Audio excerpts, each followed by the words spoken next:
All right. Hi, Beverly. Thank you so much for joining me here today on Vonvo.com. Today's date is May 4th, 2013. Just before we get our conversation started, I wanted to go over two quick things.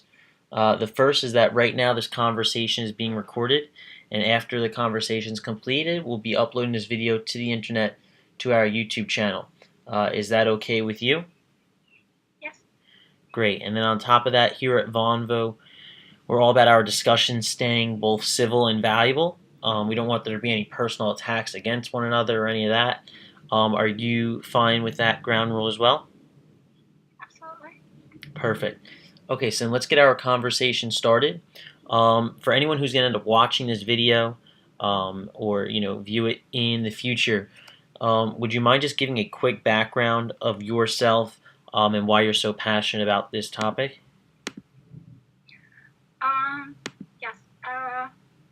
I have been struggling with depression for a majority of my life. My depression was due to child and domestic abuse, along with rape and these are other symptoms of post-traumatic stress. But I have spent probably 30 to 40 years in therapy, trying to get diagnosed, and was finally in 10 years diagnosed with PTSD chronic and PTSD chronic depression. Great. So would you mind just just to ease our way into things, would you mind just sort of giving a overall background on, PTSD and where it sort of originates from and all that stuff? Sure. There are a variety of different ways that people experience trauma.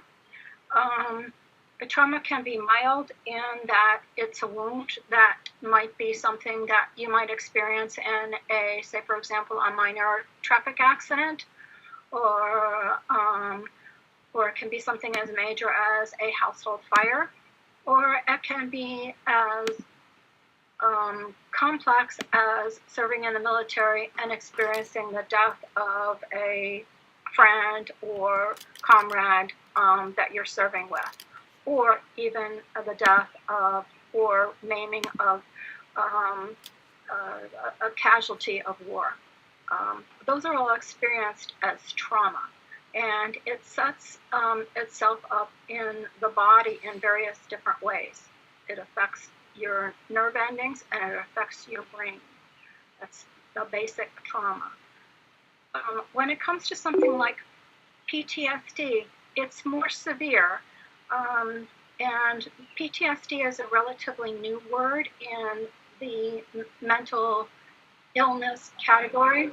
As I stated, I have been struggling with depression for a great number of years and was finally given the diagnosis of also with PTSD. And that really hasn't come about until the past, I'd say, probably 7 or 8 years. PTSD is a relatively new mental illness. It really surfaces as trauma, but it becomes an unhealed wound. And I'm trying to offer an analysis of what it might feel like. It's like you're bleeding, but you can't really put a Band-Aid on it. And you can't really find out why you're bleeding. And you don't really know how to put the Band-Aid on it. So you're constantly in a trauma situation. And I can go into more detail. Yeah, so what exactly is that like? I mean, for someone that's experienced Let that. let me just go one step further, Yeah, go because ahead. there are a great number of war veterans who can experience PTSD, and if they're fortunate enough to receive good treatment and good management and care, they can learn to deal with it. When it becomes chronic, that's a whole different experience. That's when you're reached a level where it is something that you have to learn to live with. You're. It's going to be very difficult for you to come back to normal, back to a normal way of life. So you asked what it feels like. Living with PTSD is very complex because you're constantly on edge. You're waiting for the next shoe to drop, as you might be in a war zone. If you know, I can visualize a war zone where you're constantly on edge. You're constantly trying to protect your comrades, but you're also constantly trying to protect your life because you have loved ones at home and you want to return to them. But you're in a danger zone, so you must be on high alert. That affects your body.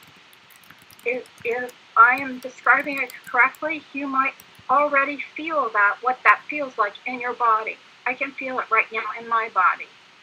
You'll feel a heightened sense alert. You'll feel tense. Your body will start to tighten up.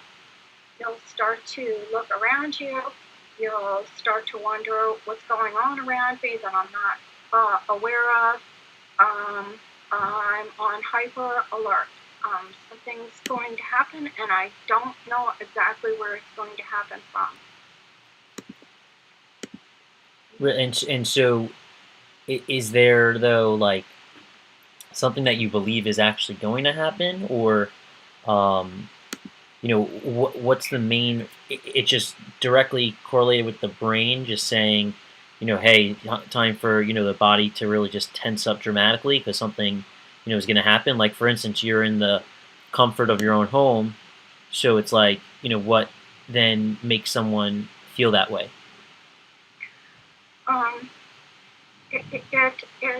It's very arbitrary.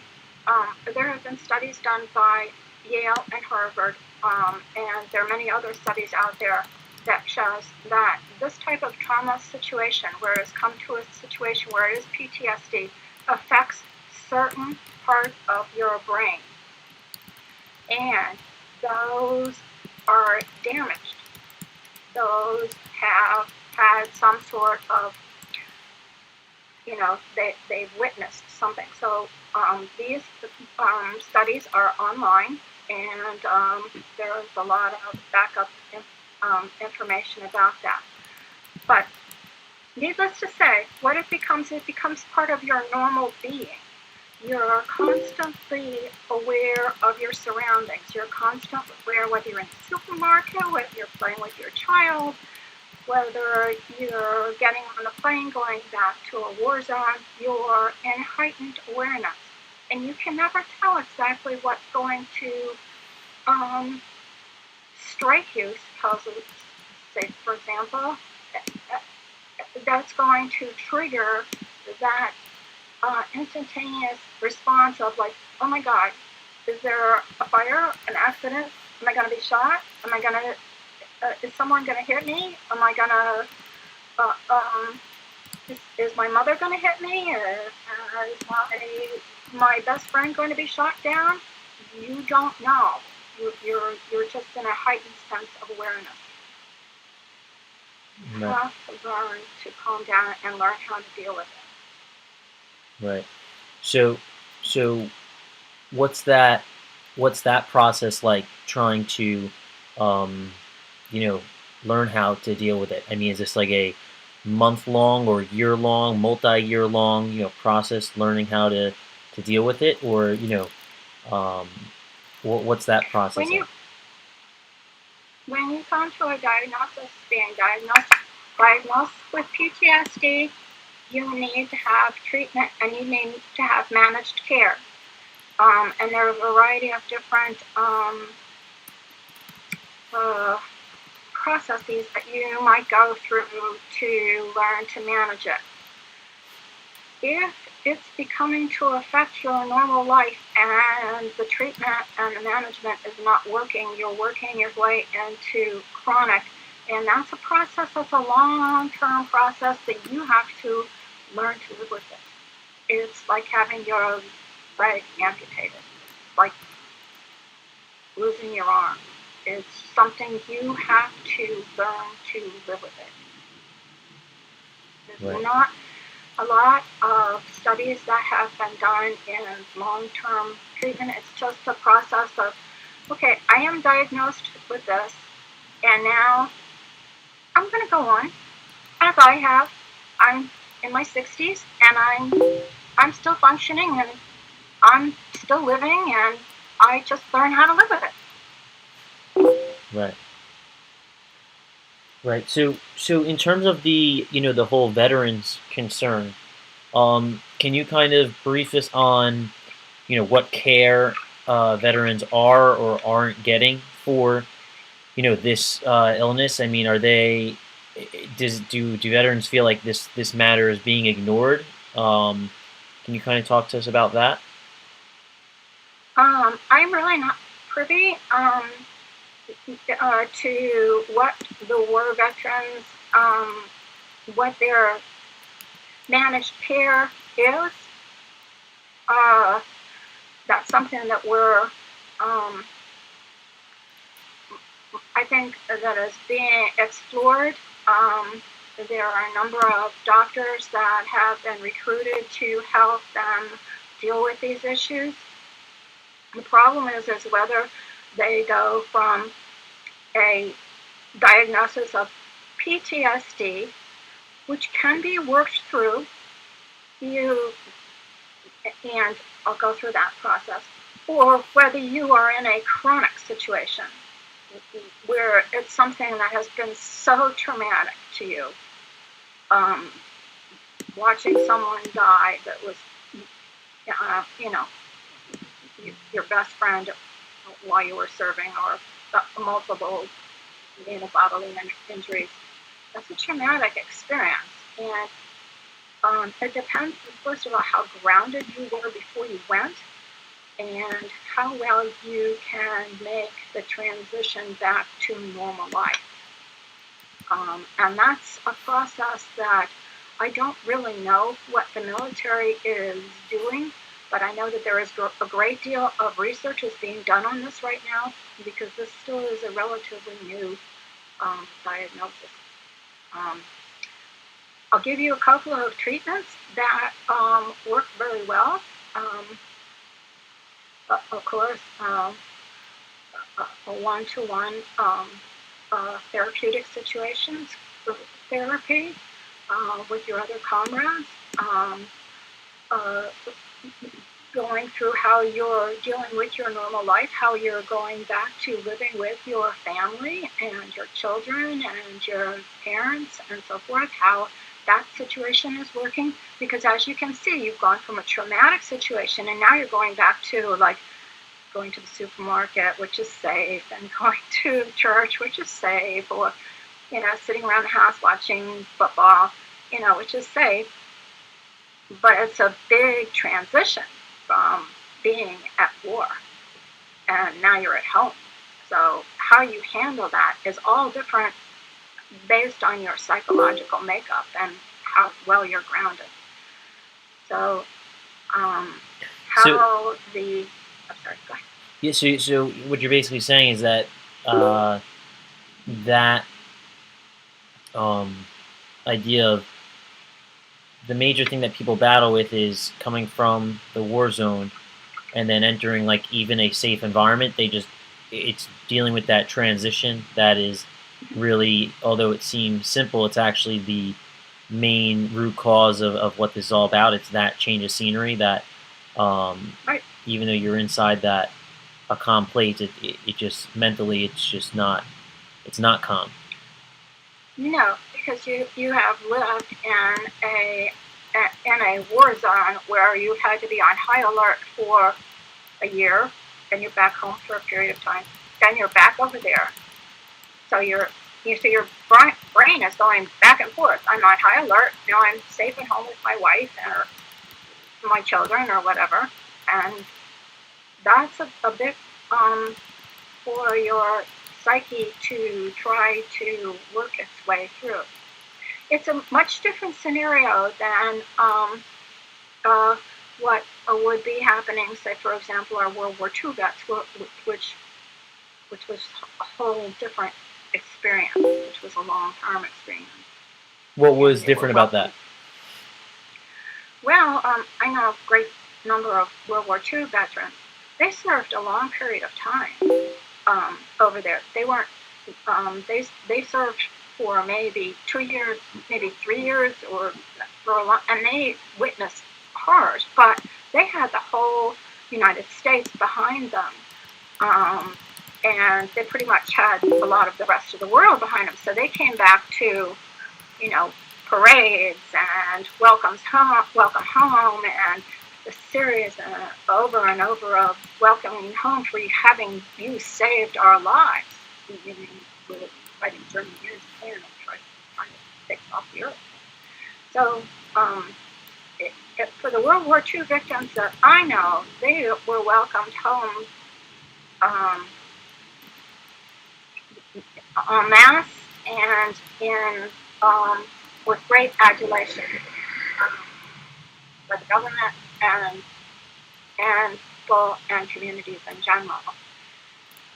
And they served with a lot of people who were really there behind the war, which my understanding from the war in Afghanistan, Iraq, and wherever our military forces are fighting,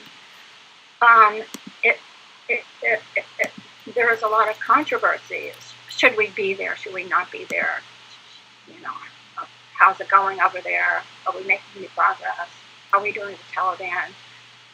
And of course, the recent bombings have not, now on our own soil, have not kind of helped that fear.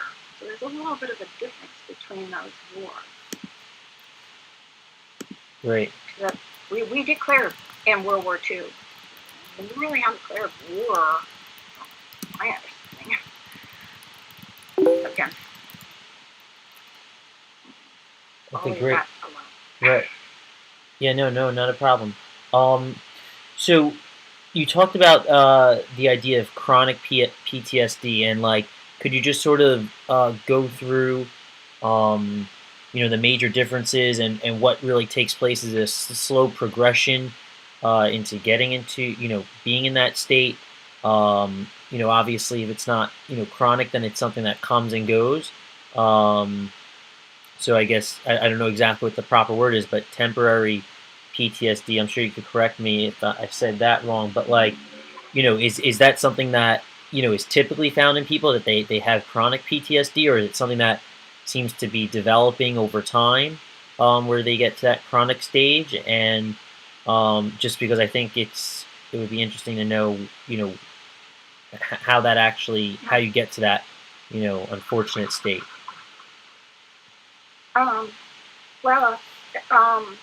There's still a lot of research that's being done on this, and because as I said, this is still a relatively new diagnosis within the past 7-8 years. That's still not a lot of research has been done, but in terms of PTSD, from the people that I have encountered that have PTSD, they are able to acknowledge their symptoms. They're able to acknowledge their environment and still be able to live a normal life. They may need therapy. They may need treatment to be able to work through some of their fears and some of their the tragedies that they've had to witness. And to be able to talk it through in group therapy and with their own medical personnel.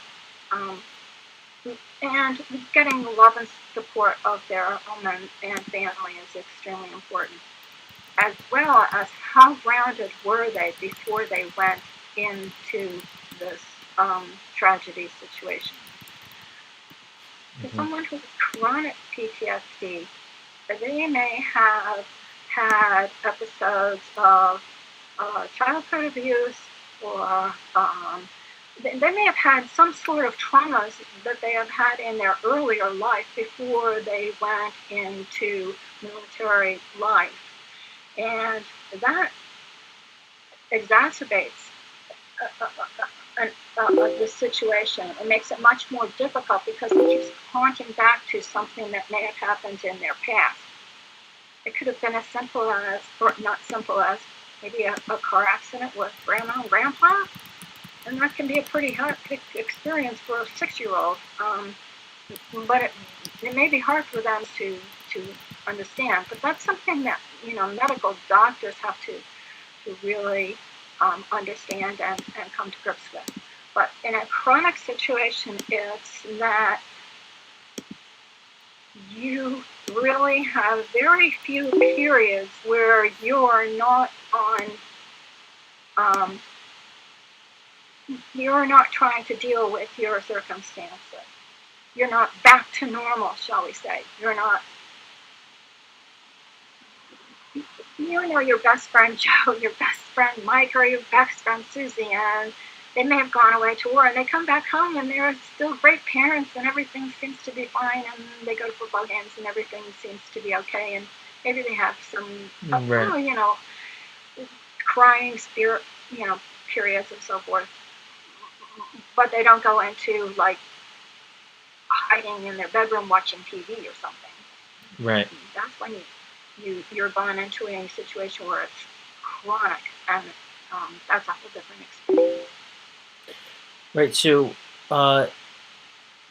in the text chat beneath our screens, Ken asked the question, hasn't PTSD been around since World War I, just under different names such as shell shock, battle fatigue, operational exhaustion? Is that a correct statement? I'm sure that very well may be, and as far as I know, it is. The situation is that we haven't called it one name, and we haven't addressed it as it should be addressed. Mm-hmm.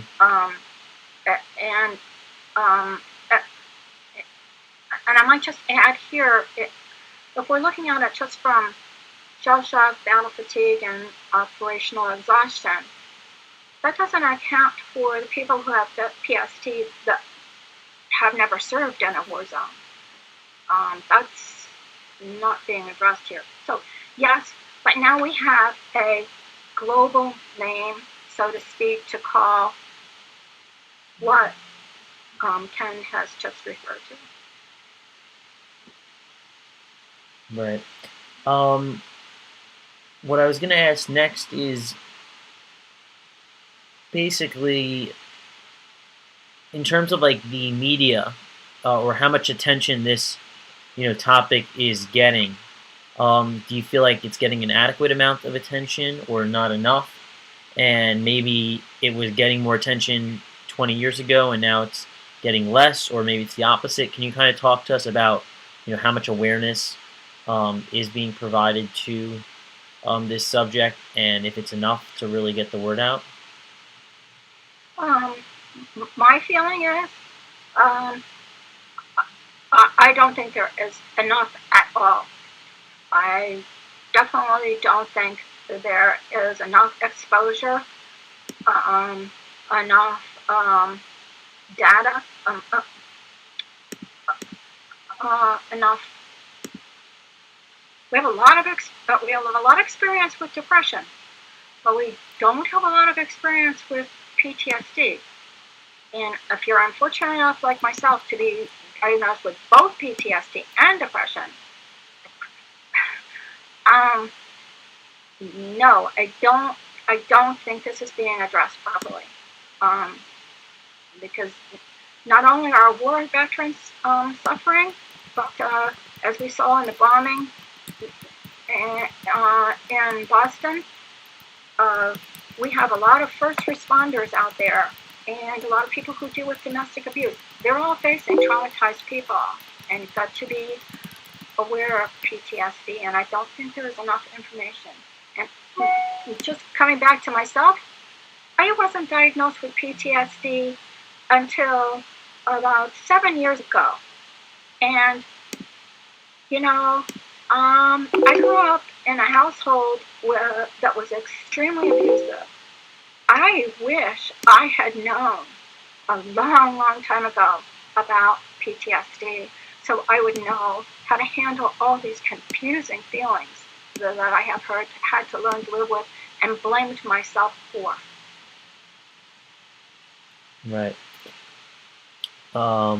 Yeah, so I mean, you bring up an interesting point where, people really need to understand that this is not just from, people coming back from war. This is also for just average, uh, you know, normal individuals that could be suffering this due to other reasons, such as, um, you know, abuse inside the home or domestic violence, stuff along those lines. All these things can contribute. Childhood rape, childhood rape, childhood abuse particularly, um, but childhood sexual abuse, um, domestic abuse, all those, um, fire, car accident. You think of any instance in your life that you have lived through that you have been like, oh my God, did that just happen to me?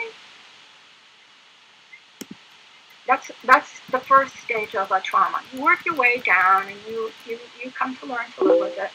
But if it's tragic enough and it's recurring enough, you need to seek some help. Right.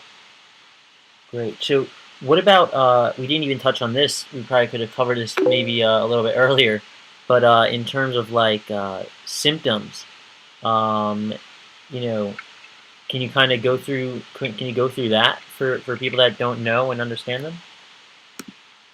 Um, uh, Being hyper vigilant is probably one of the key words of being anxious, continuously anxious of like, mm, what's around, what did I just say?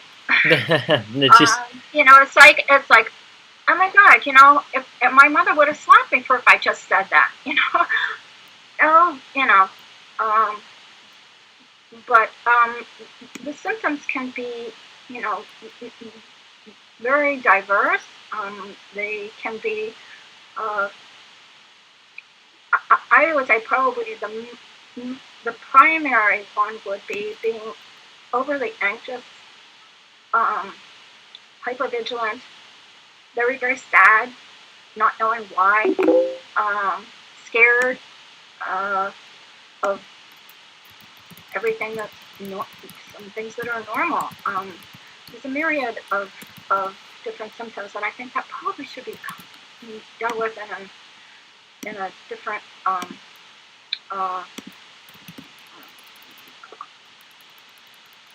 um, uh, in the next segment or some other segment or with someone else, perhaps. Because I hesitate to get into kind of symptoms because then I look like a medical person. I can only relate with what happens to me, and I don't want to scare anyone, and I don't want anyone to become overly nervous that I have said something that may trigger them to be fearful. That can be understood. right. I am a lay person with a disease. I can tell you what it feels like. I can tell you what all I have studied because I studied it in college. I studied it for all my, years of trying to find out what is wrong with me. Right. I'm in cognitive dissonance with the world. Why can't I live a normal life? Right, and it's pretty. I'm not alone. yeah. That's the sad part. Right. And do you got does it help, working and speaking with others that do have the illness to be speaking with them, or does that only make it worse? I mean, No, I'm very grateful to be able to have the avenue of being able to do this, and I thank you for that, because I think there are a great many people out there who have these symptoms and are unsure what is wrong with them. How do I address this? I don't really know what's wrong with me, and if I can allow them to have a voice, to now be able to go seek help, and have some terms that they can say, this is what I'm feeling. I now know there are other people feeling this. What can I do to help myself? And that particularly goes for war veterans, because I'm sure that they come back, ready to start life over again. And sometimes they're maybe not quite ready, and that's very frustrating, I'm sure, and very, very sad for them. So I think this really, really needs to come out more into the forefront, for our war veterans who have helped us so bravely.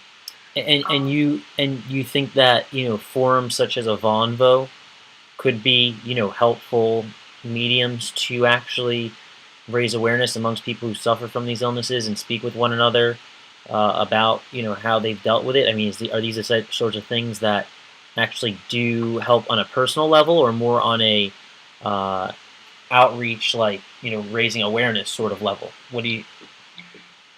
My feeling is that it's probably a combination of both. I think it's a wonderful avenue for people who are feeling these feelings to be able to come on something like Vonvo and be able to express them. And I hope and encourage you to offer more of these formats, so that other people can come on and express what their feelings are and how they've addressed them. Because I think that's only helpful, because that may just trigger, maybe I can do that. Maybe he's doing that. Maybe I can join a work group, or maybe that'll help, or, because that whole camaraderie of like, we're all in this together, just create such a bond that I think is very beneficial. So I think Vonvo I congratulate you on wanting to address this. And I think you had a second part to that question, and I don't know. Well, yeah, no, I was just carried away. No, that's great. That's great to hear. It's really just a matter of knowing how it can either help on both a personal level, which you just described, and I think the idea of today's discussion was more of outreach, informing people of it. So I think you answered it great. It's a combination of both, hopefully. So it just it's triggering in my head that maybe we can continue to. This is the first one, but it might be a good idea to focus some effort on trying to do some more. So to then help the fact that you can vouch for us and say right now that you think it would be helpful is good for us to know moving forward. And I'll just conclude that it's wonderful to be able to be a lot of people in my situation are very scared to be able to acknowledge the fact that there's something wrong with them, especially if it is something that's mental, like PTSD. Right. I think it'll be very helpful for others to understand that it's okay. You're okay. Right. All right. Scarred for life, you'll be okay. Great. All right, so Beverly, thank you so much for joining us today. Without a doubt, we'll try and do this again, and we'll continue reaching out to these other individuals who we found that are interested in speaking, just weren't able to attend this weekend, and get some group dialogue going, which would be awesome. Okay. All right. Great. Well, I am very happy to have helped you, and I think it's a wonderful thing that you're doing. Thank you so much. It's great to know that there are other people out there and that don't mind opening up and saying, yes, I have PTSD and it's okay. Perfect. I'm living. I'm okay. Yep. No, that's awesome. All right. Thank you so much. Enjoy the rest of your day, okay? Thanks so much for your time. Bye-bye. Bye-bye.